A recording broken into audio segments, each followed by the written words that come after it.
신 윤내현 교수이십니다. 발표 주제는 고조선의 강력과 사해가 되겠습니다.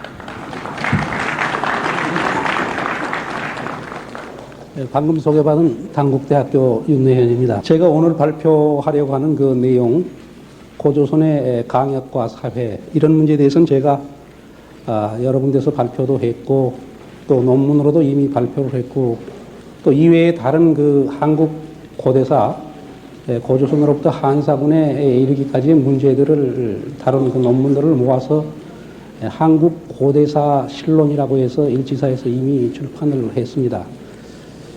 오늘 여러분들께서 가지고 계시는 그 책자에는 제가 오늘 발표할 것들을 아주 쉽게 그냥 요점만 적었고, 그런데 그거 가지고는 발표를 하는데 아무래도 좀 근거도 되고 그래야 하기 때문에 부족할 것 같아서 다시 제가 또 이 복사물을 만들었습니다. 아마 여러 선생님들께서 받으셨을 줄 압니다만은, 그래서 이 사료로 본 고조선 그리고 강역과 사회, 이걸 중심으로 해서 제가 발표를 하겠습니다. 앉아서 말씀을 드리겠습니다. 그런데 한 가지 먼저 말씀드리고 싶은 것은 여기에 제시한 사료가 전부가 아니라는 점입니다. 그동안 우리 학계에서는 흔히 우리 고조선에 관한 사료가 거의 없다, 빈약하다, 그래서 연구가 어렵다, 이런 얘기들을 많이 해왔습니다만, 제가 중국 문헌을 통해서 조사해본 바로는 의외로 생각했던 것보다는 상당히 많은 사료가 있다. 그 가운데는 이미 선학들에 의해서 이미 거론이 된 것도 있고 또 그렇지 않은 것들도 있고 그렇습니다만, 그래서 우리 고조선의 강역이라든가 사회 이런 거 정도로 우리가 구명해낼 수 있을 정도는 사료가 충분하다, 저는 이렇게 보고 있습니다.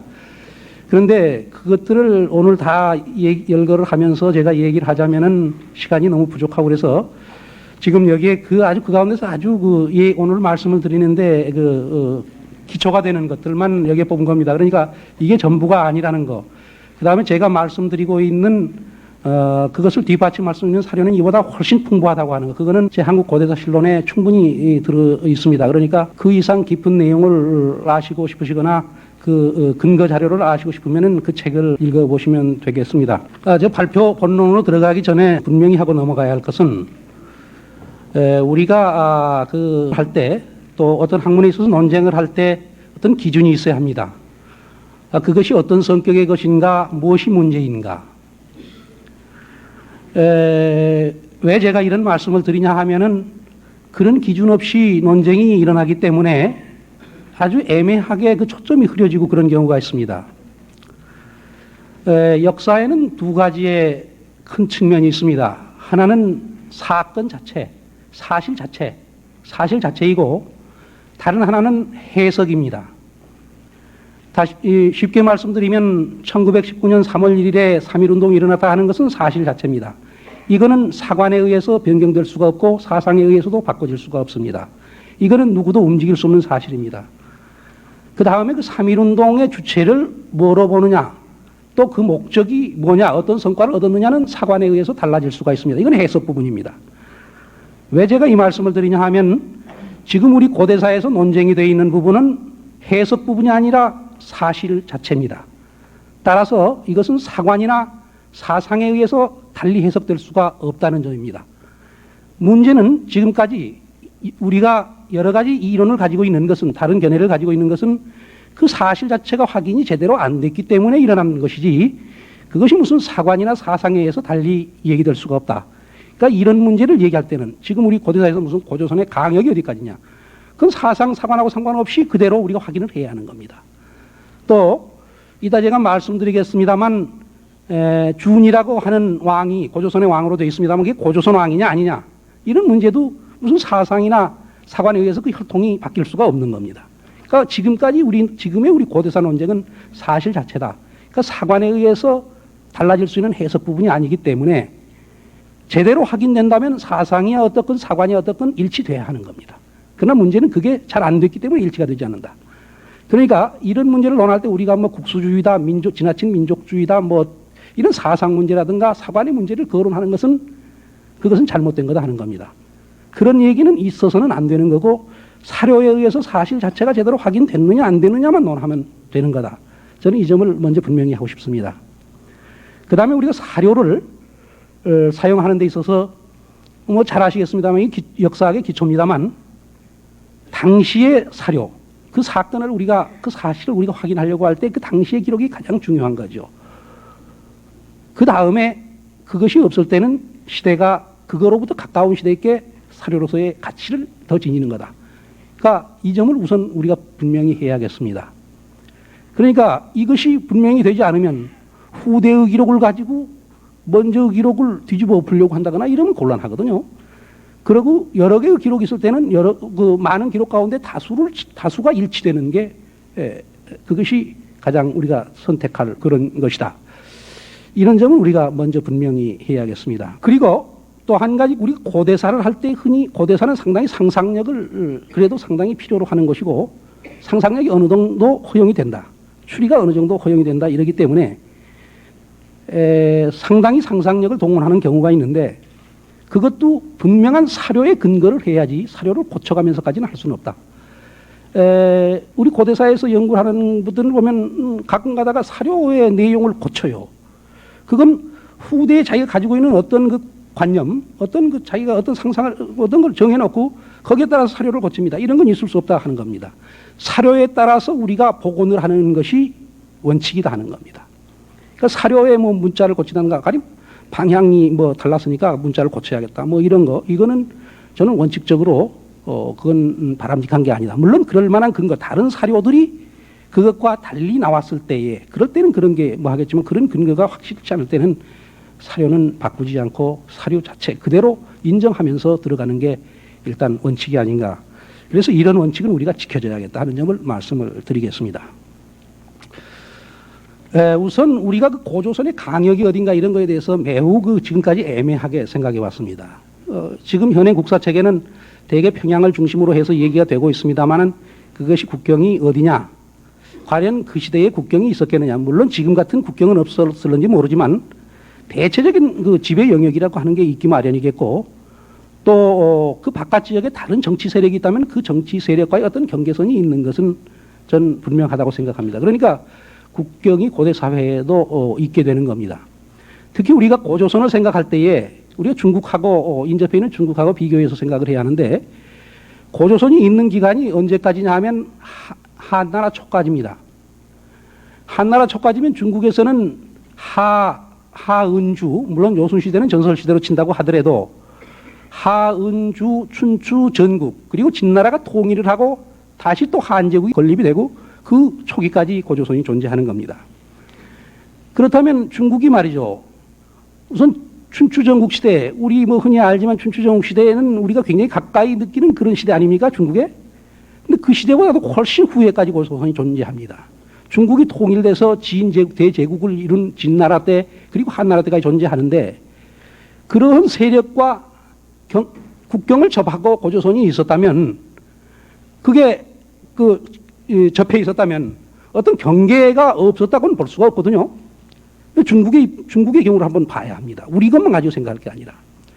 또 고조선이 말이죠, 그 아주 미약한 세력이었다. 우리가 미약한 세력으로 흔히들 생각을 하는데, 그렇게 우리 역사에서 지금 그렇게 느끼게끔 되어 있습니다. 미약하다 그렇게는 쓰지 않고 있습니다만, 만약에 고조선이 굉장히 미약한 세력이었다면 그 기간 동안에 중국의 제국이 성립되기까지 된 후까지 존재했는데 고조선이 그대로 남아있을 수 있었겠는가. 이런 점도 우리가 일단 한 번은 생각을 하고 고조선을 고찰해야겠습니다. 우리 흔히 고조선에 대해서는 굉장히 아득한 시대로 생각합니다만 사실은 중국의 한제국이 성립된 이후까지였다는 점, 이건 일단 우리가 참고를 해야 할 것 같습니다. 우선 고조선의 강역부터 보겠습니다. 고조선의 중국 지역과 국경선, 서쪽 국경선이 어디였는가 하는 점입니다. 오늘 제가 여기 지금 고조선의 강역과 사해라고 되어 있습니다만 세 가지 점을 말씀드리겠습니다. 제가 발표한 그간의 논문들이나 제 책에는 이보다 더 많은 문제들이 다루어졌습니다만 오늘은 아주 중요하다고 생각하는 고조선의 그 중국과의 국경선이 어디였겠느냐. 대체적인 강역, 그리고 고조선의 사회 수준, 문화 수준, 이건 사료에 따라서 보게 되겠습니다. 그리고 그 다음에 위만조선 한사군 문제, 이게 또 중요하거든요. 이거를 어떻게 이해해야 하느냐 하는 겁니다. 우선 중국에 제가 주로 사용하는 것은 가능하면 고조선이 있었던 당시거나 그로부터 오래지 않은 시기의 중국 기록입니다. 왜냐하면 그것이 사료로서 가장 가치가 있기 때문입니다. 여기서 우선 제가 먼저 말씀을 드려야 할 것은 이건 중국 기록들이기 때문에 중국인들이 기록을 했기 때문에 결코 우리나라에 유리하게 쓰지는 않았을 것이다. 가능하면 중국에 유리하게 썼을 겁니다. 그러나 그런 기록으로 보더라도 지금 우리가 인식하고 있는 것보다는 훨씬 고조선이 대국이었고 문화 수준이 높은 거로 되어 있다. 그러면 그 정도는 우리가 받아들여도 되지 않겠느냐 하는 점입니다. 이건 중국인들의 기록이기 때문에 결코 우리를 위해서 중국을 낮추거나 우리를 고조선을 과장해서 쓰지는 않았을 거라고 하는 것을 저는 먼저 말씀을 드리고 싶습니다. 전한시대에 쓴 그 회남자라고 하는 책에 그 인간훈, 회남자 인간훈에 보면 이거 대체적으로 순서대로 하겠습니다만은 조금 순서가 바뀔 때도 있겠습니다. 그 회남자 장을 보십시오. 그 지인제국이 만리장성이죠. 장성을 쌓았는데 그것이 동쪽으로는 조선과 국경을 맺는 장성을 쌓았다 그랬습니다. 그러니까 이 만리장성이 고조선과 국경선상에 있었다 하는 걸 알 수가 있습니다. 그럼 만리장성이 어디 있었느냐, 장성이 어디 있었느냐, 이걸 우리가 문헌을 가지고 확인을 해야 합니다. 지금 만리장성은 산해관까지 와 있습니다. 그것은 중국사를 하신 분들은 다 아는 건데 그거는 명나라 때 다시 증축을 다시 연장을 해서 다시 쌓은 겁니다. 중국 기록의 통전이라든가 사기 하봉기에 실린 그 사기 세균이라든가 기타의 중국 기록을 보면 이 진나라의 장성은 갈석산에서 시작된 것으로 되어 있습니다. 이것은 이의가 없습니다. 중국 문헌에 어느 문헌에도 그렇게 되어 있습니다. 갈석산입니다. 그럼 갈석산이 어디냐가 문제가 됩니다. 갈석산에서도 중국 학자들 이의가 없었습니다. 갈석산에 대해서는 오해가 있을까 봐서 제가 중공학자들이 쓴 논문을 제 한국 고대사 실론 뒤편에 번역해서 실었습니다만, 갈석산은 중국 문헌에 자주 나오거든요. 그게 고대에 자주 나옵니다. 왜냐하면 중국의 동북 국경선을 이루는 그 산이기 때문에 그 기록이 자주 나옵니다. 진시황도 거기까지 순수를 했습니다. 거기에 비를 세웠죠. 그 갈석산은 지금 북경우에 있는 난하의 하류 동부 연안에 있습니다. 지도를 보시면 이 복사물 맨 뒤에 지도가 있습니다만, 지도를 보시면 왼편 상단에 발해 위에 북경 오른쪽에 그 난하라는 긴 강이 있고 그 하류 동쪽에 동부연안에 갈석이 있습니다. 이 갈석산, 지금도 갈석이라고 그럽니다. 이 갈석산이 있는데 여기서 만리장성이 시작된 거로 되어 있어요. 그러니까 여기가 진나라와 조선의 국경이라는 겁니다. 중국 기록에 이렇게 나와 있습니다. 그런데 여기 이렇게 되어 있거든요. 동쪽으로는 갈석산인데 북쪽으로는 요수와 만난다고 그랬어요. 그 기록에 보면. 그러니까 혹시 이제 요수와 만난다 그러면 요수를 혹시 어떤 분들은 지금의 요하로 생각하실는지 모르겠습니다.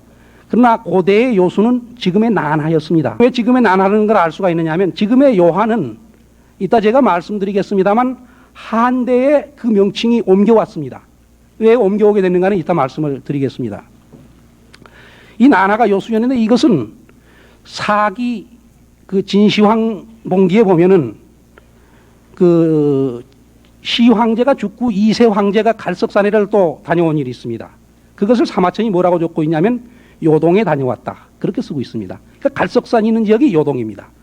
지금 요하의 동쪽 요동반도인데 요동이라고 그러는데 그때는 그 난하 동쪽이 요동입니다. 요동이라고 하는 것은 요수나 요하나 같은 뜻입니다만 그 요수의 동쪽을 말하거든요. 그러니까 그 당시에 요수는 이 갈석산보다 서쪽에 있어야 하는 겁니다. 서쪽에 있었다는 걸 알 수가 있습니다. 그럼 또 하나의 이 난하가 요수였다는 증거는 뭐냐 하면 여기는 제가 제시를 안 했습니다만 전 한때 유향이 쓴 선원에 보면은 그 제나라의 환공 춘추시대 초기의 그 패자죠. 환공하고 관중이 산융을 토벌을 한 일이 있습니다. 산융을 토벌하고 그 다음에 고죽국을 가서 또 토벌을 쳤습니다. 근데 산융이 어디 있었냐면 지금 하북성, 중국의 하북성 북부에 있었습니다. 이건 이의가 없습니다. 그걸 치고 고죽국이 어디 있었냐면 지금 나나의 동부연안에 있습니다. 이것도 이의가 없습니다. 이건 지리고증이 다 된 겁니다.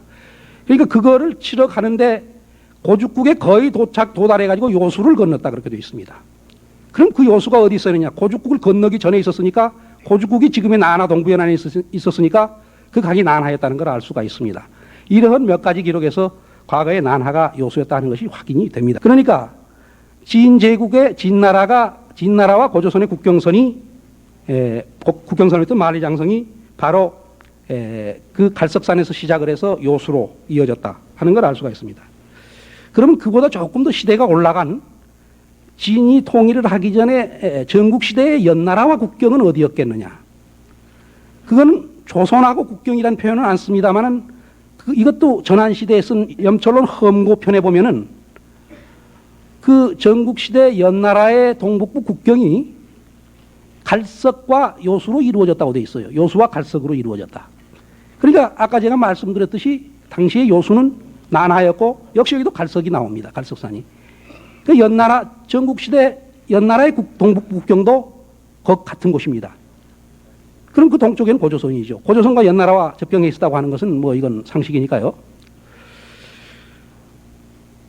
진나라의 그 만리장성이라고 하는 것이 진시황이 다 새로 쌓은 게 아니거든요.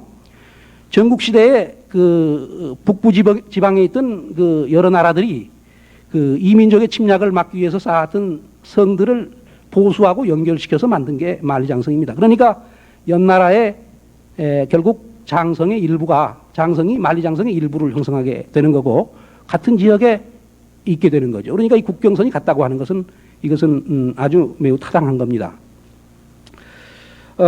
이런 기록에 의해서 제가 두 가지만 들었습니다만 그 외에 방증 자료가 또 많이 있습니다만 우선 이런 기록에 의해서 전국시대부터 진제국 이 시기에 고조선의 국경선이 지금의 난하와 갈석산으로 이루어져 있었다 하는 걸 알 수가 있습니다.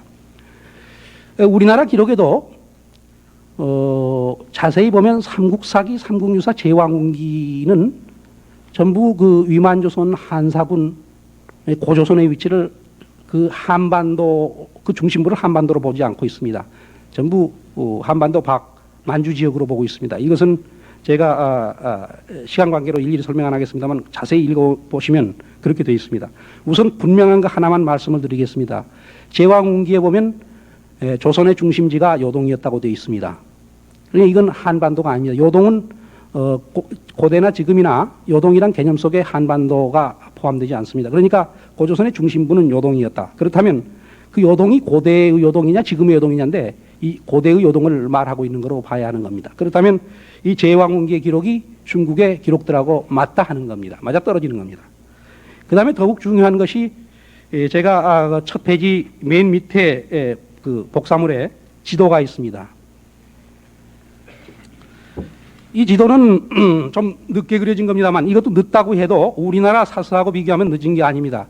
이 지도가 그려진 시기가 남송 말인데 그 여러분 아시겠습니다만 증선지라고 우리나라의 증선지에 18사략이 많이 소개되어 있죠.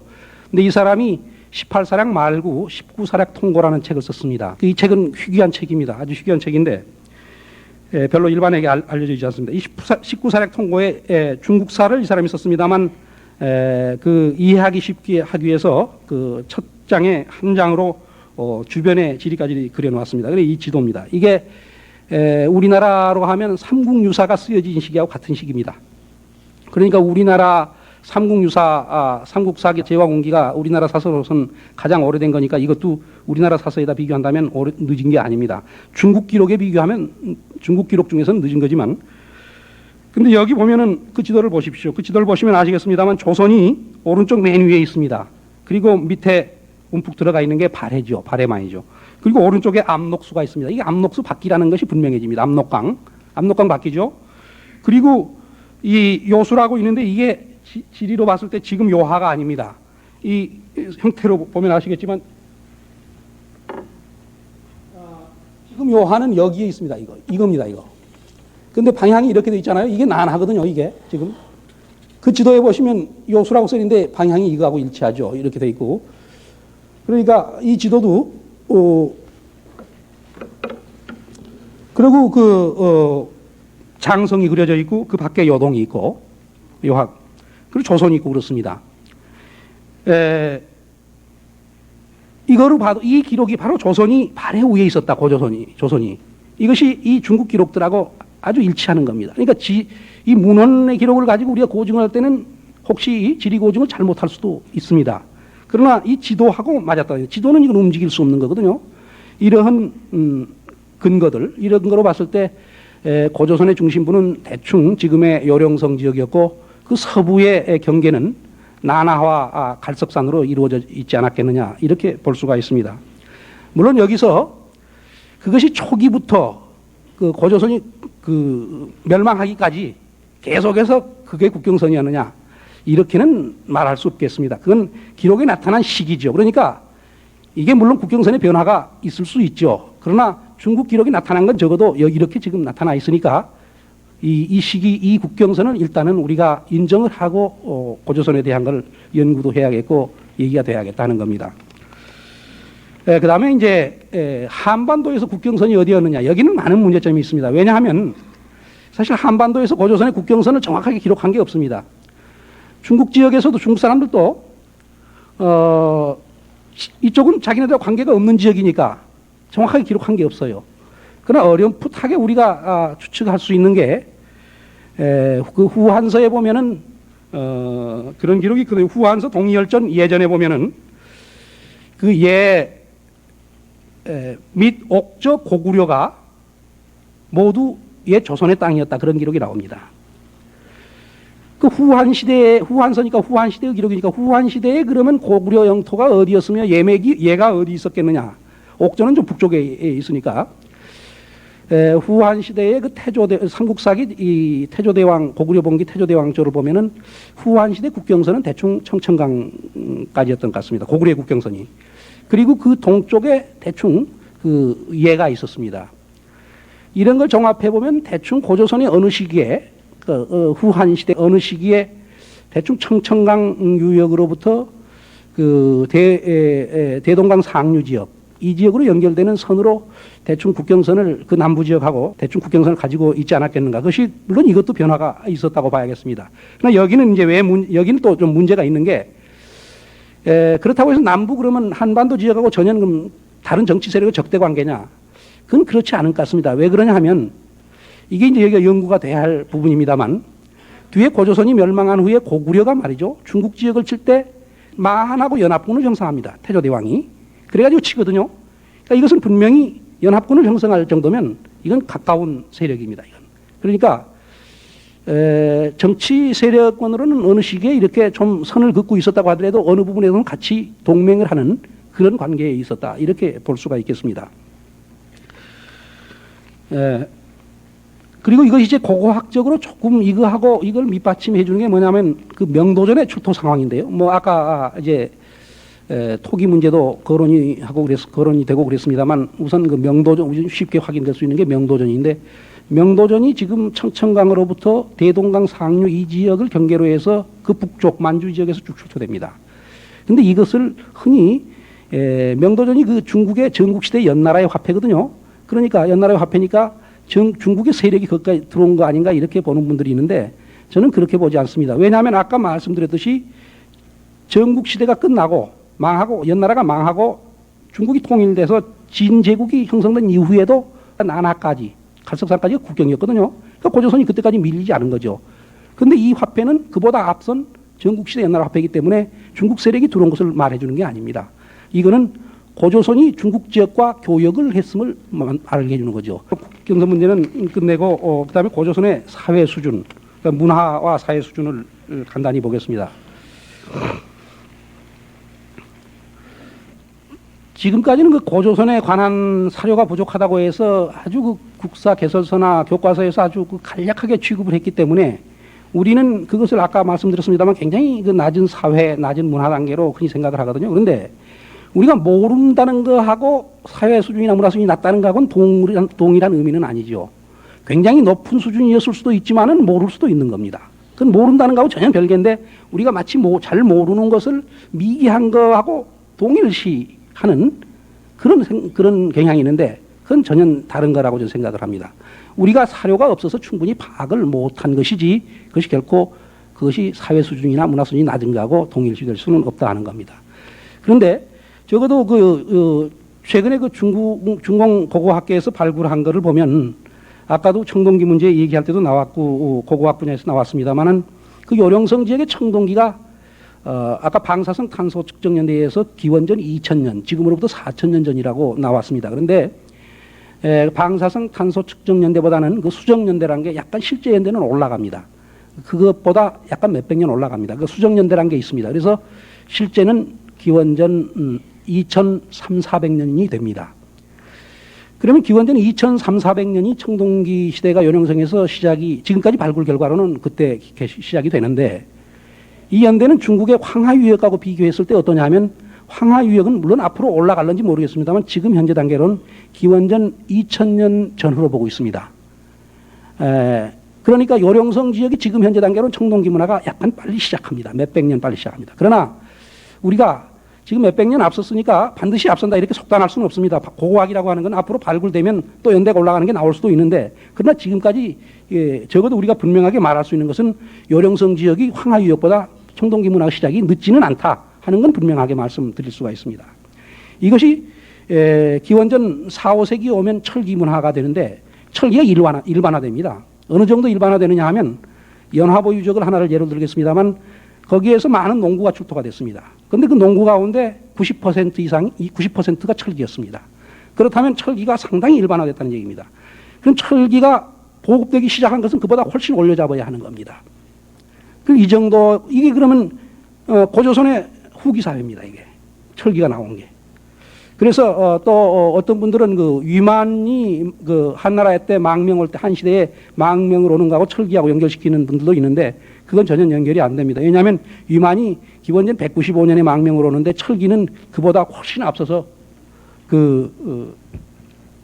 일반화됐기 때문에 철기는 벌써 위만이 오기 전에 일반화되어 있는 겁니다.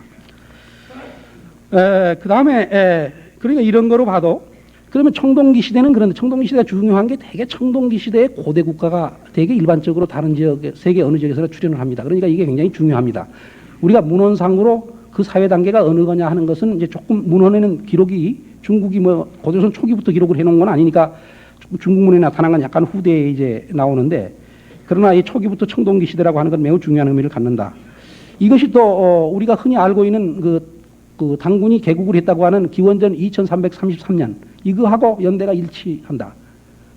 청동기 시대 개시하고 이것도 우리가 한번은 생각하고 넘어가야 합니다. 그 다음에 고조선 지역이 그러면 그 요령성 지역이 고조선의 중심이었다면 이 지역이 그 지역에 살던 원래 토착민들이 뒤에 성장을 해서 이제 고조선이라는 사회를 형성했을 텐데 그 지역이 언제쯤부터 정치 권력이 출현하나 하는 것은 이 고조선보다 훨씬 이 고조선의 지금 청동기 문화보다 훨씬 앞서는 겁니다.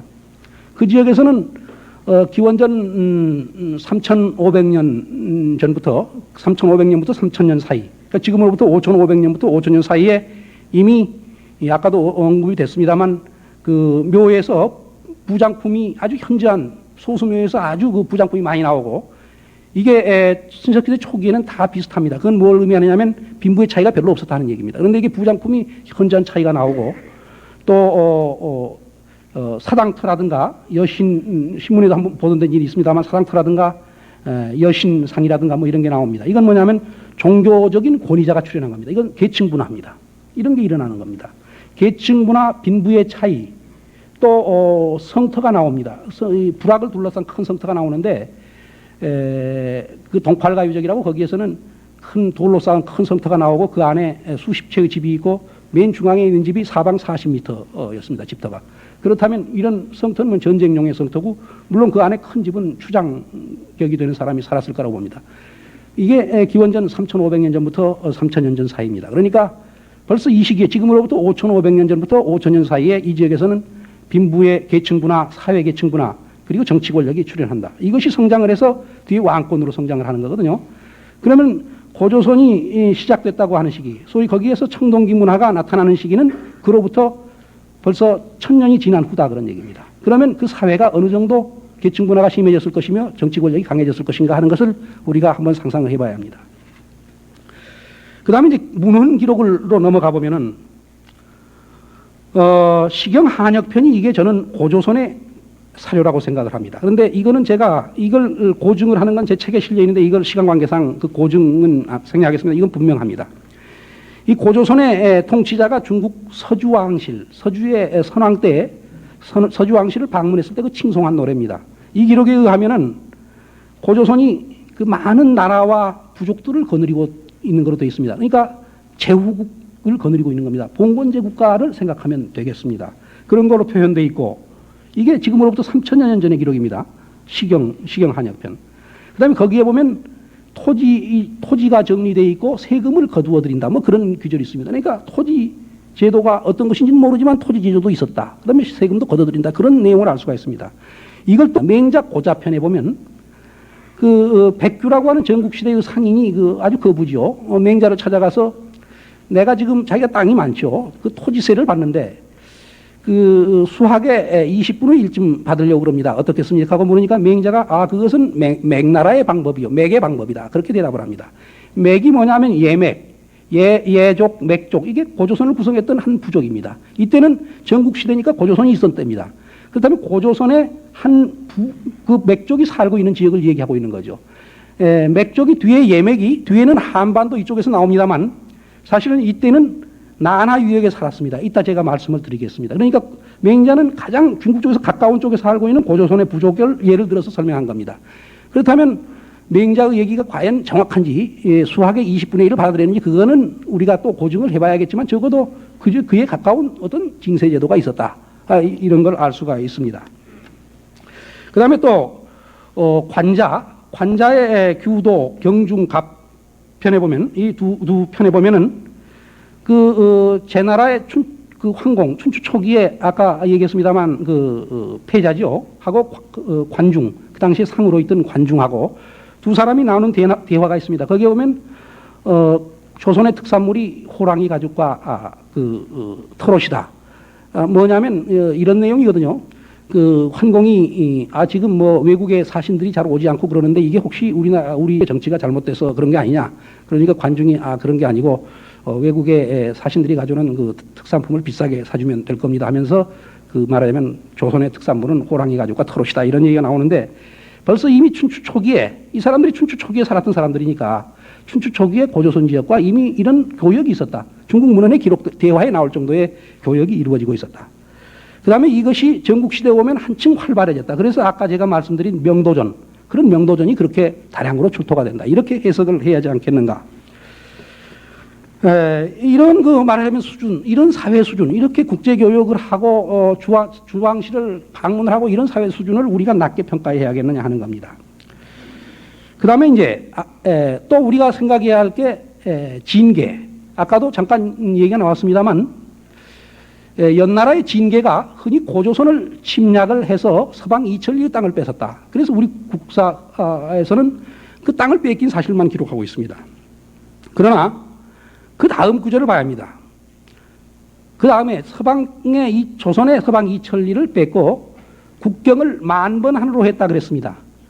그러니까 쳐들어온 사실을 기록하고 그 다음에 만번한으로 했다는데 만번한이 어디냐? 가령 이천리를 쳐들어온 곳에 있었느냐 하는 겁니다.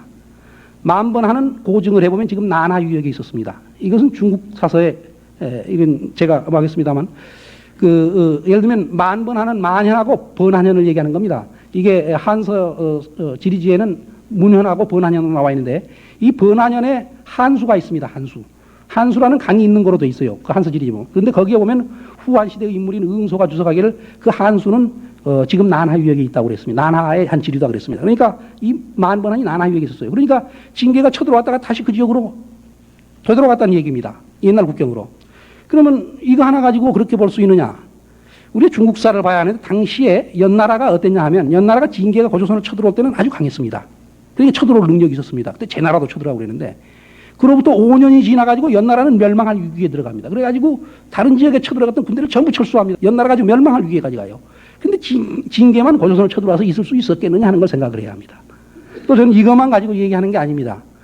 한나라 때 아까 제가 인용을 했던 염철론에 보면 염철론 비호편에 보면은 고조선이 말이죠. 거긴 거꾸로 고조선이 연나라의 국경을 영국의 국경을 넘어서 쳐들어와 가지고 연나라의 전국시대 연나라입니다. 연나라의 동부 지역을 뺏었다. 이런 얘기가 있습니다. 그럼 이 기록들을 연결해 볼 때 어떻게 봐야 하느냐? 위략에는 진계가 그냥 고조선을 쳐들어온 내용이 있는데 그 다음에 국경선을 고증을 해보니까 옛 국경선으로 다시 돌아갔다. 그러니까 후퇴했을 것이다. 제가 그렇게 말씀드렸는데 또 연나라의 사정으로서 봐서 그렇다. 근데 염철론에서는 오히려 이제 고조선이 쳐들어가서 또 연나라의 땅을 뺏은 거로 되어 있다. 이걸 우리가 생각하면 일방적으로 고조선이 침략을 받은 게 아니라 침략을 받고 다시 공격을 해서 연나라를 또 쳤다. 이런 관계라는 겁니다. 이런 전쟁이었습니다. 그러니까 우리가 고조선의 군대가 얼마가 있었는지 어느 정도 군사적으로 강한 나라였는지 이런 기록은 우리가 직접 찾을 수가 없다고 하더라도 연나라와 전쟁을 해서 침략을 일시적으로 받았다가 다시 격퇴를 하고 또 쳐들어갔다 하면은 대등한 수준으로는 봐야지 않겠는가. 그럼 전국시대라고 하는 게 중국이 어떤 시대입니까? 아시겠습니다만 춘추시대 이래 중국은 계속 전쟁을 해왔고 이미 전략이 아주 개발됐고 뭐 손자병법 많이 소개되고 있는데 그게 춘추시대 아닙니까? 그리고 뭐 오자라든가 뭐 많은 병서가 나왔고 그리고 전국시대에는 전쟁이 경우에 몇 년까지 계속되기도 하고 경우에 따라서 수십만 명, 100만 명이 넘게 동원된 그런 전쟁도 있습니다. 그런 전쟁을 중국 지역에서 치르고 그런 와중에서 연나라도 존재하고 있는 겁니다. 그런 전쟁 경험을 가진 연나라가 고조선을 쳐들어왔다가 다시 후퇴를 하고 또 고조선이 그걸 반격을 해서 땅을 뺏었다 한다면 고조선의 군사력을 우리가 낮게 평가할 수 있겠는가. 적어도 그와 대등한 정도로 본다면 고조선도 상당히 강한 군사력을 가지고 있었다 하는 점입니다. 또 실제로 고대 사회는 고대 국가는 통치를 하는 데 있어서 가장 중요한 게 종교와 군사입니다. 이 종교적인 배경, 권위 그리고 군사적인 이 무력 이 두 가지가 이것이 같이 결합되지 않으면 지배가 어려운 사회입니다. 그러니까 이런 것도 우리가 참고를 해야겠습니다. 그 다음에 또 사기 조선열전을 보면 그 앞부분에 약간 고조선과의 국경선에 대한 언급이 있어요. 그런데 뭐라고 써있냐면 한나라가 흥기했으나 그 고조선과의 국경선이 동부의 국경이 너무 멀어서 지키기 어려움으로 중국 쪽으로 후퇴를 했다는 국경선을 물렸다는 기록이 나옵니다. 이걸 우리가 이런 기록을 이건 물론 고조선이 강하다 이런 얘기는 안 했지만 한나라가 물론 무제 때 강해집니다. 다시 한나라가. 그래서 유만조선을 쳐서 멸망시키고 그럽니다만 이 한초에는 적어도 고조선과의 국경선을 지킬 수 없었다 그런 얘기입니다. 그래서 국경선을 다시 뒤로 지키기 좋은 뒤쪽으로 중국 지역으로 후퇴를 시켰다. 그렇다면 고조선이 아무 힘도 없고 미개한 사회라면 그 국경선을 물릴 필요가 있었겠는가. 이런 생각을 우리가 해야겠습니다. 그렇다면 고조선은 중국 기록으로 봐서도 상당히 군사적으로 강한 나라였고 문화 수준도 그렇게 낮지 않았다 하는 겁니다. 그리고 아까 제가 말씀드렸습니다마는 그 시경 한역편에 보면 고조선의 군주가 많은 나라와 부족들을 거느리고 있었다. 이것은 봉건제. 바로 우리 한국사에서는 연맹왕국이라는 표현도 씁니다만 이런 사회였을 것이다. 물론 그것이 처음부터 그랬느냐. 이제 약간 이 기록이 대충 중기 이후부터 중국 문헌에 나오기 시작하니까 중기 이후부터냐 이거는 이제 앞으로 연구 과제겠습니다만 어쨌든 고조선은 상당히 강한 사회 문화 수준 강한 국가였고 영토적으로도 높고 사회 수준도 높고 문화 수준도 높은 그런 나라였다. 그리고 대체적으로 그 국가 형태는 우리 전통적인 용어로 한다면 봉건제 국가. 요즘 일부 학자들이 쓰는 말로 하면 연맹왕국 그런 형태였겠다. 근데 거기에 보면 이제 많은 부족 이름이 나오죠. 제왕문기에도 나오고 또 중국 사서에도 나옵니다만은 뭐 예라든가 맥이라든가 발이라든가 숙신이라든가 양이, 양주, 유, 청구, 뭐 고구려. 아까 고구려도 이따 말씀드리겠습니다만 사실은 원래 고구려가 나나유역에 있었습니다. 고구려, 옥조, 부여, 시라, 뭐 진 이런 것들이 대충 고조선을 구성하고 있었던 대부족인데 초기에는 물론 대부족이었겠죠. 그러나 그것이 국가로 성장을 하면서 제후국의 역할을 했을 거로 그렇게 보는 게 좋지 않겠는가, 타당하지 않겠는가 저는 그렇게 봅니다. 그 다음에 마지막으로 시간이 어떨지 모르겠습니다만 그러니까 고조선을 결코 사회 수준이나 문화 수준 국가 권력 이런 것도 그렇게 낮게 평가할 수는 없다. 그러나 중앙집권제 국가로는 아직 볼 수가 없습니다. 이제 봉건제 국가가 변해서 다음에 중앙집권제 국가로 가거든요. 여기서 한 가지 조금 부연해서 말씀을 드리면, 혹시 이 고대사에 대해서 상식이 없으신 분은 국가라고 하는 게, 사회라고 하는 게 처음에 적었다가 자꾸 커지는 게 아니냐. 그러니까 고조선이 다음에 고구려나 신라보다 적어야지 그게 더 크다면 말이 되느냐, 이런 생각을 하실런지 모르겠는데, 고대 국가 초기에 출현한 국가가 뒤에 영역 국가보다는, 이 중앙집권제 국가보다는 큰 겁니다. 왜 그러냐면 그건 제후들만을 지배하기 때문에, 봉건제 국가이기 때문에 큽니다. 중국의 예를 들면 서주가 뒤에 서주가 붕괴된 후에 춘추전국 시대에 이제 서주의 제후국들이 다 독립을 해서 독립국이 되잖아요. 그 독립국들은 다 서주보다 적은 나라죠. 그 제후국들이었으니까. 그러니까 이제 그때부터는 중앙집권화가 돼가는 거죠. 정치 체제가 달라집니다. 정치 체제가 달라지는 거지, 국가 구조, 정치 체제가 달라지는 것이고, 국가의 영역은 그 전 초기의 국가가 더 넓습니다. 그 다음에 그것이 와해되면서 중앙집권제로 국가로 넘어가면서 다시 적어져 가지고 다시 이제 그것이 통일을 해서 또 커지는 거죠. 그런 과정을 겪게 됩니다. 그 다음에 이제 우리 역사에 상당히 문제가 되어 있는 거, 이 기자조선, 위만조선, 한사군 문제입니다.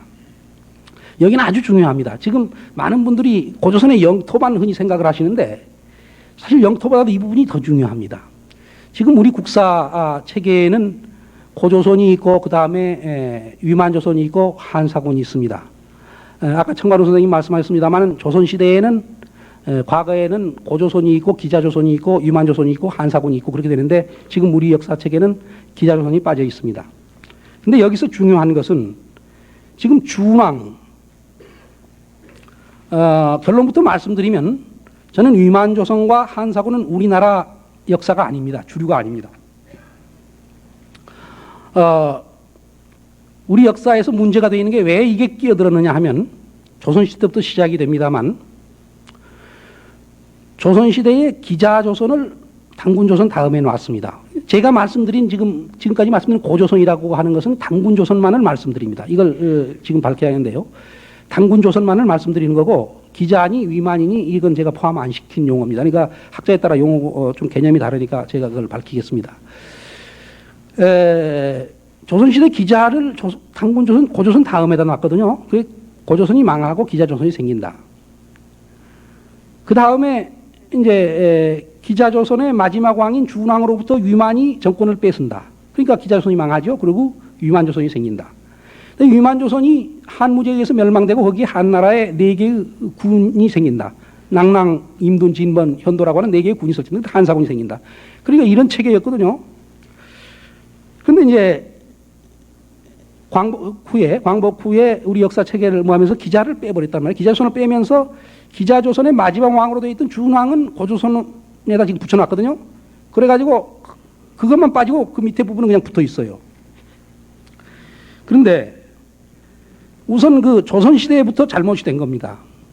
삼국유사에 보면은 기자가 조선의 봉해진이 그 당군이 장당경으로 옮겼고 그 다음에 또 아사달로 옮겼다 이렇게 되어 있습니다. 이건 중국 사서에도 중국 사기 송미자 세가에 보면은 기자가 조선에 봉해졌다는 기록이 나옵니다. 그러니까 그 기록을 이어받고 있는 거라고 생각이 되는데, 근데 우리가 여기서 조선이라고 하는 것을 종래 많은 학자들이 조선하면 그냥 고조선 전체를 생각하는 거로 생각했는데, 중국에서 조선에 기자가 왔다 할 때는 우리가 3가지의 가능성을 생각을 해야 합니다. 하나는 뭐냐면 고조선 전체의 통치자가 됐었을 가능성. 두 번째는 고조선의 한 부분 어느 지역에 와서 조그만 지역을 가지고 제후 같은 것으로 있었을 가능성. 왜냐하면 미국에서 한국에 왔다 그러면 부산에 와도 한국에 온 거 아닙니까? 그게 꼭 한국 다 차지해 한국에 온 건 아니거든요. 그러니까 그럴 가능성. 그 다음에 조선과 똑같은, 고조선과 똑같은 명칭을 가진 다른 또 지명이 있을 가능성. 이런 3가지를 가지고 우리가 고찰을 해서 중국 사서에 어떻게 기록되어 있느냐 하는 것을 고찰을 해야 하는 건데, 그거를 고찰하지 않고 그냥 기자가 조선에 봉해졌다니까 중국 몽화사상에 젖어 있어가지고 그 기자는 중국에 상당히 어진 인물이거든요. 인물로 돼 있고, 그러니까 그런 분이 우리나라에 와서 통치자가 됐다 하면 상당히 명예스러운 거로 생각을 했던지 바로 당군조선 뒤로 기자조선을 이었습니다. 근데 삼국유사의 기록에 보면 아까 제가 말씀드렸듯이 기자가 온 후에 당군조선이 망하지 않습니다. 그걸 지금까지는 흔히 그 삼국유사를 말이죠. 기자가 온 거로 와서 당군조선을 계승한 거로 흔히 해석을 하는데 그 해석 잘못된 거죠. 기자가 조선의 봉해진이 당군은 장당경으로 옮겼고 또 아사달에 들어가 산신이 됐다 그랬으니까 기자가 조선에 온 후에 당군은 도읍을 2번 옮기고 있는 겁니다. 도읍을 망했다면 도읍을 옮길 수가 없죠. 도읍을 옮기고 있는 거예요. 그렇다면 기자가 온 거는 고조선의 통치자가 된 게 아니고 조선의 어느 지역이었거나 이건 왜 기자가 조선에 온 걸 그럼 썼느냐? 이건 고조선의 도읍 이동하고 좀 관계가 있다고 봐요. 이 장당경으로 당군이 옮긴 이유가 기자가 조선에 왔기 때문에 옮겼다는 걸 설명하고 있다고 생각해요. 그러니까 기자가 조선에 봉해지니 당군은 장당경으로 옮겼고 또 아사달로 옮겼다. 이렇게 옮긴 걸 설명하면서 기자가 온 얘기를 쓰거든요. 이건 이따 제가 다시 한번 기자에 대한 것을 확인하면 그것이 분명하게 드러나겠습니다. 어떻든 기자가 조선에 와서 당군조선은 망하지 않았다는 것이 삼국유사의 그 문맥으로 정확한 거다 그런 얘기입니다. 그럼 이것이 중국 사료에 의해서 증명이 되느냐?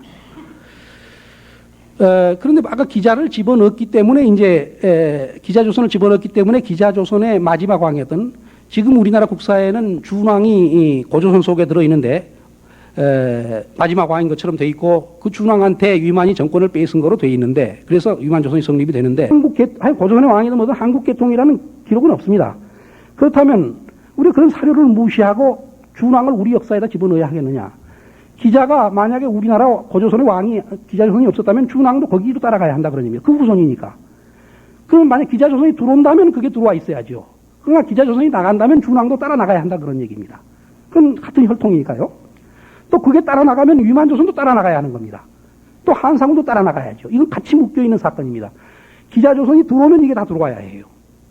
그럼 문제는 여기서 어디부터 우리가 고찰을 해 나가야 하냐면 이걸 뭐 한사군만 떼서 한사군이 한반도 있었느냐 없었느냐 이런 거, 뭐 기자가 있었느냐 없었느냐 이렇게 돼야 하는 게 아니고 이건 연결된 사건이니까 이걸 기자조선부터 쭉 우리가 추적을 해야 합니다. 기자부터. 그렇게 해야만 다 밝혀지게 되는 거죠.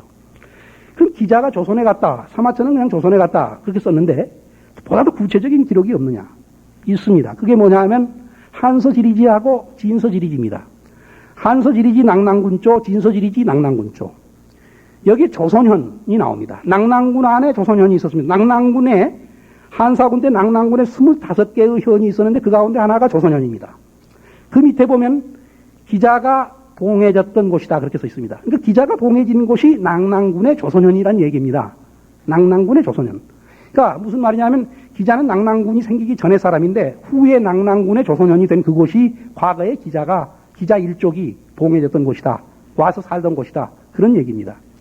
여기서 잠깐 참고로 한 가지 아셔야 할 것은 기자라고 하는 것은 개인의 이름이 아닙니다. 기라고 하는 곳에 봉해졌던 자라고 하는 자귀를 가진 은나라 때의 제후입니다. 그러니까 기자는 대대로 기자입니다.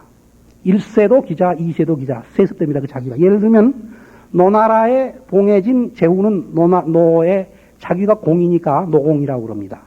또 초나라에 봉해진 제후는 자기가 자고 초에 봉해졌기 때문에 초자라고 그럽니다. 그건 대대로 초자입니다. 이름은 별개입니다. 그러니까 기자의 후손인 주운도 사실은 기자입니다. 이게 자기 가문의 자기니까. 그러니까 기자가 개인명이 아니라고 하는 거. 그러니까 여기서 기자를 얘기할 때는 쭉 다 연결된 얘기입니다. 그 일족이 그 몇 대가 됐든 간에 그건 다 기자 일족인데. 그러니까 그동안에 이게 이동해 오면서 많은 세월이, 이 기자는 말이죠. 근데 이제 중국 기록에 보면 기자가 그 은왕실의 후예로 되어 있습니다. 그러니까 우리가 기록을 일단 추적을 그대로 따라가자 그럽니다. 은왕실의 후예로 되어 있는데 이름은 서여입니다. 이 기자가 은나라가 멸망을 하고 주나라가 건국이 되죠. 주나라가 건국이 되자 자기 나라가 망했으니까 봉지를 잃게 되잖아요. 그러니까 봉지를 잃고 다른 지역으로 이동을 해야죠. 근데 동북부 지역으로 이동을 해옵니다. 조선으로 갔다 하니까 조선이 대충 동북부 지역으로 이동해 간 거로 보는데 왜 그 지역으로 왔겠느냐? 사기 주봉기에 보면 그 주무왕이 은나라를 상나라를 멸망을 시켰는데 그때 기자가 감옥에 갇혀 있었습니다. 아시겠습니다만 그 은나라 말기에 주왕이 폭정을 하니까 비간하고 미자하고 기자가 그 세 사람의 그 어진 사람이 있었는데 그 비간이 간하다가 죽임을 당하잖아요. 그리고 미자는 도망가고 기자는 미친 척하다가 그 주왕이 잡아서 감옥에 넣습니다. 그런데 이제 주무왕이 주나라에서 은나라를 멸망시키고 기자를 감옥에서 꺼냅니다. 꺼낼 때 누가 꺼내줬느냐? 그 기록에 보면은 소공석이 꺼내줍니다. 소공석이 무왕의 동생이죠. 소공석이 어디에 봉해지냐면 지금의 연나라가 소공석입니다. 연나라가 어디냐면 지금 하북 지역입니다. 하북성입니다. 그 난하 있는 그 아래, 그 북경을 포함한 그 지역에 봉해니까 물론 이제 그 지역이 처음부터인 건 아니고 이제 그 점차 넓혀갑니다만 그 지역까지 뒤에 차지하게 되는데 그러니까 기자는 자기와 제가 볼 때 감옥에서 자기를 꺼내준 그 친분 관계 이미 맺어졌잖아요. 그 사람의 지역으로 이동하지 않았는가. 그러니까 대충 동북부 지역으로 이동하지 않나 그런 생각이 듭니다. 어쨌든 기자가 그쪽으로 이동을 하는데 지금 북경 근처에서 서주시대에 만든 기자의 청동기가 기후의 청동기가 나왔는데 이게 기자의 것이 아니겠느냐 그런 생각을 하는데 저는 그게 상당히 가능성이 있다고 봅니다. 기자가 거기 와서 거기가 소공속의 연나라니까요. 그 지역에 와서 정착을 했을 것으로 볼 수가 있습니다. 근데 그 다음에 이제 기자가 조선에 왔다 그러는데 그 조선이 어디냐 하는 건데 이게 이동을 했다는 얘기를 제가 지금 간단히 말씀드리는 건데 아까 낙랑군의 조선현이었다. 그럼 낙랑군의 조선현이 어디에 있는가를 확인하면 기자가 그 당시에 전에 왔던 곳이 아니겠습니까? 그것은 그 사기 이 조선열전 바로 첫머리에 사기 세근에 보면 낙랑군의 조선현 지역에 그는 습수, 열수, 선수라고는 세 개의 지류를 가진 강이 있다는 것이 기록되어 있습니다. 근데 그 말을 사기 세근은 당나라 때 쓰여진 겁니다만 장안의 말이라고 인용을 하고 있습니다. 장안의 말에 그러니까 장안이 다른 책에다 그걸 썼겠죠. 장안이 언제 사람이냐면 삼국시대 위나라 사람입니다. 그 삼국시대에 이 한 얘기입니다. 그때까지는 이 낙랑군이나 조선현이 변동된 일이 없습니다. 그러니까 그걸 그 전이 똑같은 겁니다. 그런데 이 습수, 열수, 선수가 어디 있냐 하면 중국의 그 강들에 대한 것을 자세히 기록하는 수경주를 보면은 지금의 난하 유역에 난하에 그런 지류가 있습니다. 그러니까 이 조선현을 난하 유역으로 볼 수가 있다 그런 얘기입니다. 그러면 이게 강 이름이 지류가 세 개가 있다고 해서 그냥 그것만 가지고 갈 수 있느냐? 이게 조금 위험하지 않느냐 이런 생각을 할 수가 있습니다. 이것을 뒷받침하는 게 바로 수성현에 대한 위치 고증인데요. 수성현은 낙랑군 속에 조선현하고 같이 있던 현입니다. 그러니까 조선현의 위치가 지금 난하유역에서 나왔는데 수성현도 난하유역에서 나오면 같은 지역에 있었던 게 되지 않습니까? 같이 낙랑군 속에 있었던 같은 나란히 있었던 현이니까. 근데 수성현 진서 지리지를 보면 그 수성현에는 진나라 때 진시황이 쌓은 그 만리장성이 거기서 시작된다 그랬습니다. 만리장성이 시작된다. 그럼 아까 만리장성 제가 국경선 얘기할 때 말씀드렸듯이 장성은 갈석산에서 시작이 됐죠. 그 갈석산 지역이 수성현이라는 게 증명이 됩니다. 그 갈석산이 어디냐? 난하하류 동부역에 있는 아까 갈석산이다. 그렇다면 지금 조선현이 있는 지역하고 수성현이 있는 지역이 같은 지역에서 나온다 그런 얘기죠. 그러면 이 지역이 바로 한사군의 낙랑군 조선현 지역이라는 게 이제 확인이 됐으니까 이거로 다 고증이 되는 거죠. 그러니까 기자가 왔던 곳이 바로 그 조선이다 그 말입니다. 그러니까 난하 하류역에 와 있었다 하는 얘기입니다. 기자가. 근데 언제 기자가 그쪽으로 넘어왔느냐? 중국 지역에 이제 아까 얘기했을 때 북경 근처에 원래 있었는데 그것이 언제 넘어왔느냐 하는 것은 이건 이제 언제 넘어왔다는 기록은 없습니다. 그러나 우리가 역사적인 상황으로 봐서 기자가 조선에 갔다 하는 기록은 선진시대의 기록에서는 없습니다. 기자 이름은 자주 나오고 기자 얘기는 나오는데 조선에 갔다는 얘기는 없어요. 그런데 선진시대에 아까 얘기했듯이 춘추시대에 이미 조선을 알고 있었고 조선에 대한 얘기가 나오거든요. 그런데 기자가 조선에 갔다는 얘기가 안 나와요. 그리고 오히려 사기 송미자세가에 보면 기자가 멀리 이주에 갔으면서도 계속 주왕시를 방문한 거로 돼 있어요. 그러면 이때는 고조선 지역으로 안 왔었지 않았겠느냐 하는 생각이 듭니다.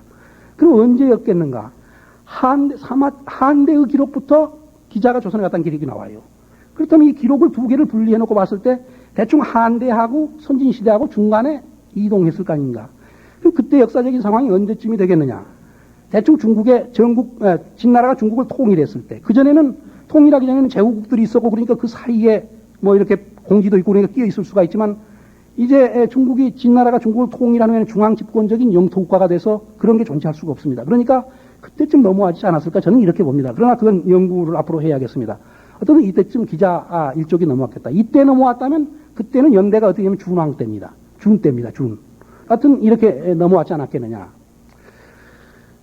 기자 일정이 그러면 이제 고조선 지역으로 조선현에 와 있었는데, 그럼 이 기자가 아까 정광훈 선생님은 이 한반도 지역으로 이동해 왔겠다 말씀을 하셨는데, 또 그걸 기자 바로 조그만 일쪽으로 본 게 아니라 큰 기자라는 부족으로 보신 것 같은데, 저는 기록에 따라서 보기 때문에 그렇게 보지는 않습니다. 근데 이 기록에 따라서 충실하게 보는데, 그럼 기자가 한반도 지역으로 왔겠느냐?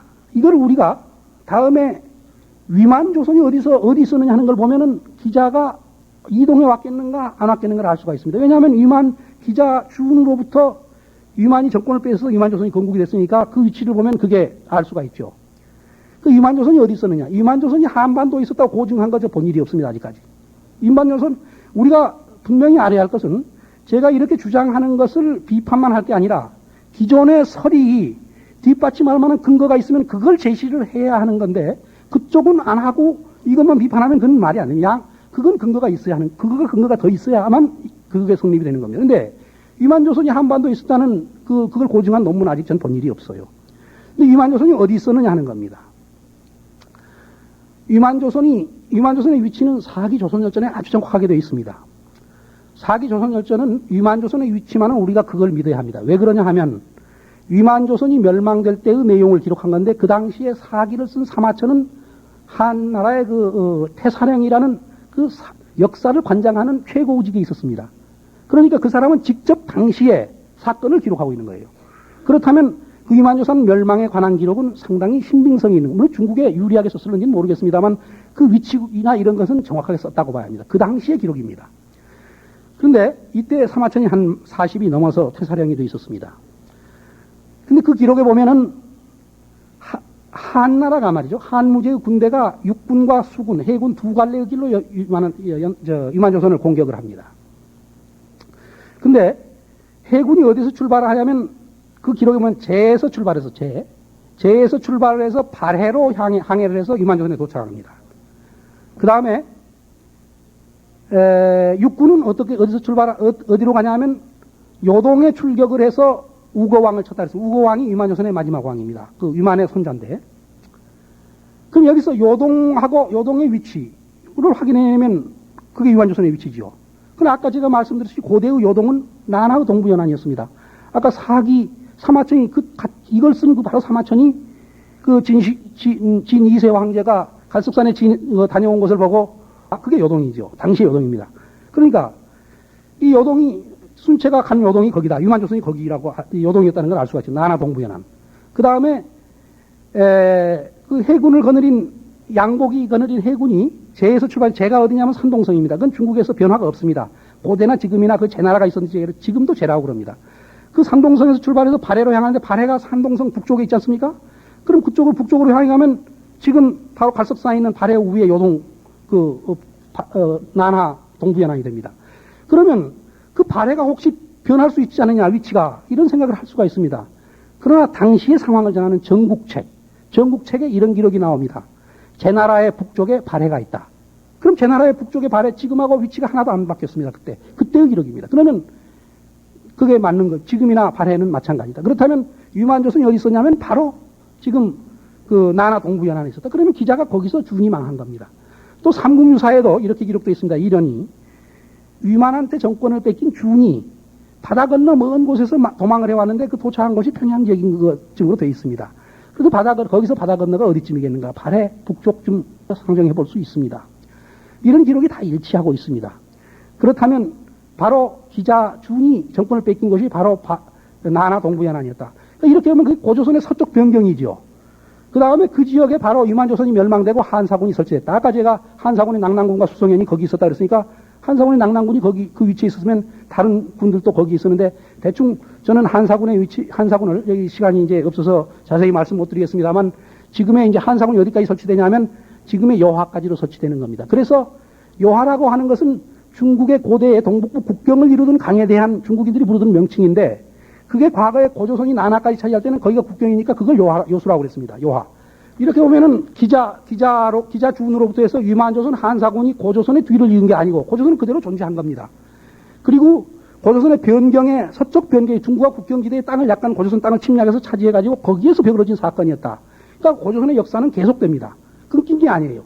그리고 고조선을 이제 망한 후에 고구려, 백제, 부여, 옥저, 부여, 예맥, 낭랑 이것들이 원래 중국 기록을 보면 기원전 2세기 기록에서는 요하의 서쪽에서 나옵니다. 그게. 그런데 그 후에 요하 동쪽으로 이동한 거예요. 삼국진이 후한서는 이동한 후의 기록입니다. 그쪽에 고조선 세력이 있을 때 거기에 있었는데 고조선이 거기 말하면 위만조선이 건국되고 그 다음에 위만조선이 멸망되고 한사군이 설치될 때 중국 세력이 들어오니까 그 세력이 동쪽으로 이동을 해서 동부 쪽에 있었던 세력하고 다시 위치를 재정립해가지고 요하 동쪽으로부터 한반도 지역에 열국시대가 성립이 되는 겁니다. 그러니까 고조선이 붕괴되면서 뭐 위만조선 한사군이 존재한 게 아니라 열국시대로 이어져가지고 그 가운데 열국 가운데 북쪽에는 고구려, 남쪽에는 신라와 백제가 세력을 키워가지고 삼국시대로 가고 다시 신라가 통일하는 이런 과정으로 간다고 하는 겁니다. 이게 왜 중요하냐 하면 이 기간이 위만조선으로부터 뭐 위만을 우리 한국개통이라고 말하신 분들도 있습니다만 그거는 하여튼 한국개통에도 어떻든 그것도 그 고증학에 따라서는 불확실한 건데 어떻든 한국개통이라고 해도 중국에서 망명 온 사람입니다. 그렇다면 이렇게 지금 기존에 우리 교과서를 보면은 위만조선부터 한사군까지 507년간이 우리 역사가 단절됩니다. 끊기는 겁니다. 그러나 이것이 서부에서 우리 역사는 끊기지 않고 계속되는 겁니다. 507년간이라는 역사가 단절되면 507년간만 줄어드는 게 아니라 삼국시대부터 우리는 역사를 다시 시작해야 합니다. 그러니까 역사가 낮게 서술될 밖에 없어요. 근데 우리가 지금 이게 굉장히 중요한 문제가 뭐냐면 우리가 36년 일제히 침략받은 것은 굉장히 지금 흥분해서 다시 그 역사를 바로잡아야 한다고 그러고 연구가 많이 되고 그러는데 507년간의 상고사가 이렇게 만약에 잘못돼서 달아났다면 이걸 바로잡아야 하지 않겠습니까? 그런데 이 문제를 아주 가볍게 생각한다는 것. 저는 이건 굉장히 중요한 우리 민족이 고조선 시대에 민족이 형성이 되고 문화가 형성이 되는 기초를 이루었다. 그렇다면 이 시대의 역사가 이렇게 507년간이나 도망간다면 이걸 우리가 그냥 둬서 되겠는가? 이건 바로 잡혀야 하지 않겠는가? 그런 생각을 합니다. 이 표를 제가 3페이지에 이 표가 있습니다. 보시면은 여기에 조선시대의 체계가 있고 지금 우리 국사 현재 체계가 있고 일본 사람들이 당군조선과 기자조선을 떼내는 그 체계가 있고 그 다음에 제가 본 그 체계가 있고 그렇게 도표로 비교가 되어 있습니다. 이게 뭐 아주 상세한 건 아닙니다만 이걸 보시면 어느 정도 참작이 되리라고 봅니다. 이상으로 제 발표를 마치겠습니다. 감사합니다.